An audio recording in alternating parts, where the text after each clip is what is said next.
since I started letting control go, I've been noticing little changes, more prayers and more laughter.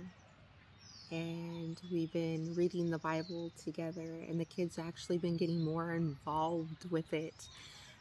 They're wanting to start taking turns reading, and of course it's not the actual Holy Bible, it's the children's Bible, but it helps so then they understand a little bit easier, and once they get better at that, then they can make the next stage of reading the Holy Bible, and they read it. But understanding the storylines, I think, is perfect for them, especially since our youngest is 11 years old. But the control, I've held on to control so badly in my life. And God was nudging at me terribly. And I wasn't wanting to budge. I was controlling this and I was controlling that, and I was fighting every step of the way because I thought my way was better. And I got a reality check from God that I wasn't. And once I finally shut up and I listened, things started getting better in our lives. And there's no going back now. I can't go back to it. Things are getting better, and we're getting closer to God, and life is just, there's no words for it.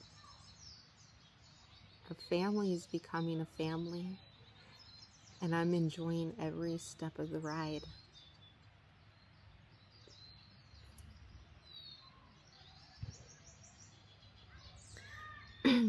Children have been coming closer to God, to the point that some of our children have been getting baptized and publicly announcing that they are children of God.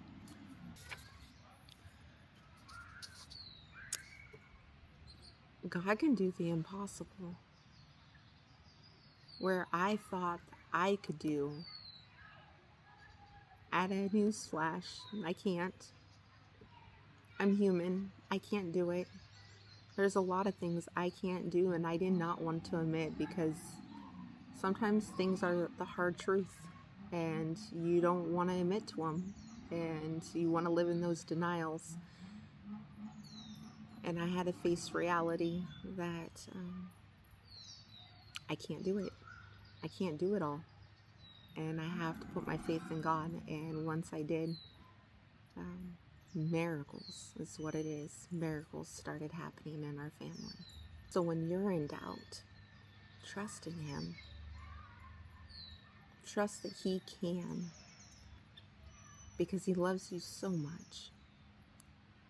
And He wants to help you. He wants to be by your side. He wants to see blessings. He wants to hold your hand. He wants His children. That doesn't mean that it's going to be an easy road. It doesn't mean you're not going to have hardships. It doesn't mean that you're not going to have pain. Because you will. That's why it says that the road is narrow. Because it's going to be difficult. I'm not saying that following and if you do this and you do that all of a sudden you're going to be financially stable, or you're going to get that promotion if you trust in God and you say those prayers and you just keep praying and everything else, that all these things are just going to line up for you. It's not what I'm saying at all. What I am saying, though, is that His plans for you is way bigger than you can ever expect that you have for yourself. And His plans are going to be so amazing. Jeremiah 29:11. Jeremiah tells us that the people of Israel were exiled into Babylon. They were tortured. They were terrified, and that they end up living underneath a foreign empire.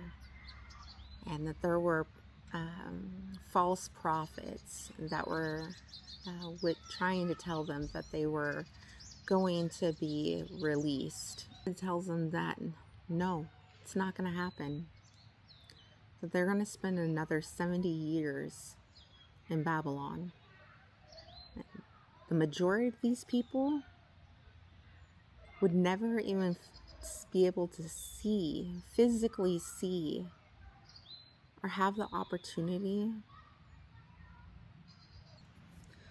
be able to see God's fulfillment. And yet God's telling them, I didn't forget about you.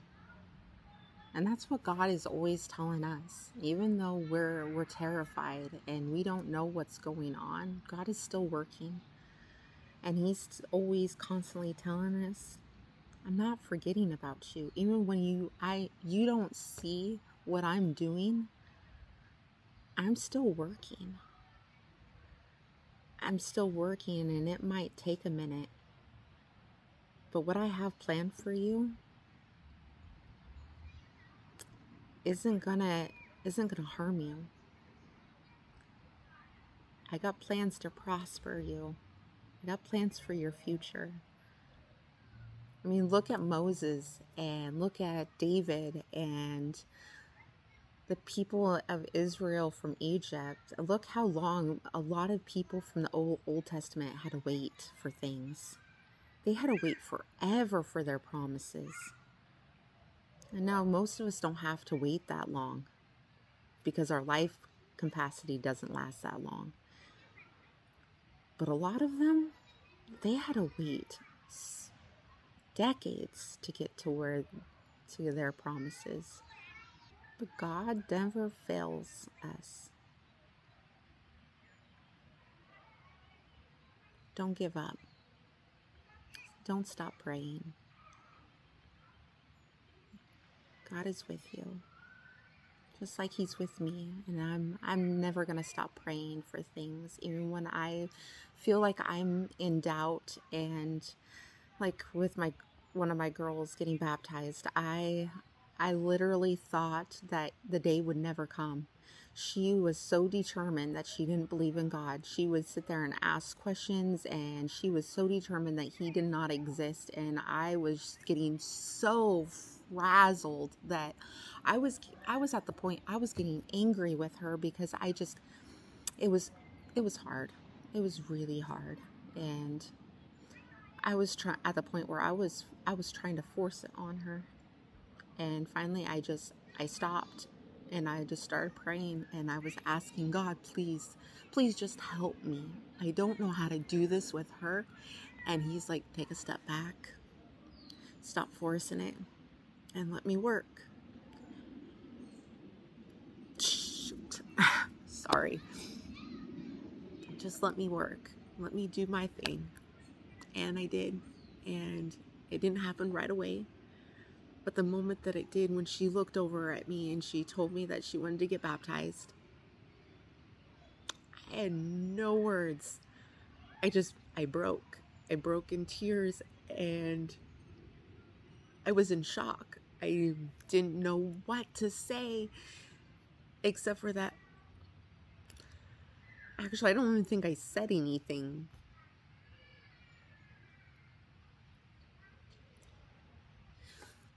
Anyways, don't give up. Keep saying those prayers. God is listening. Have a wonderful day. Please share. I want to hear those stories. I want to hear them because I know I'm not alone. And I know other people want to hear those stories because they want to know they're not alone either. And keep your head up. And I'll talk to you guys later.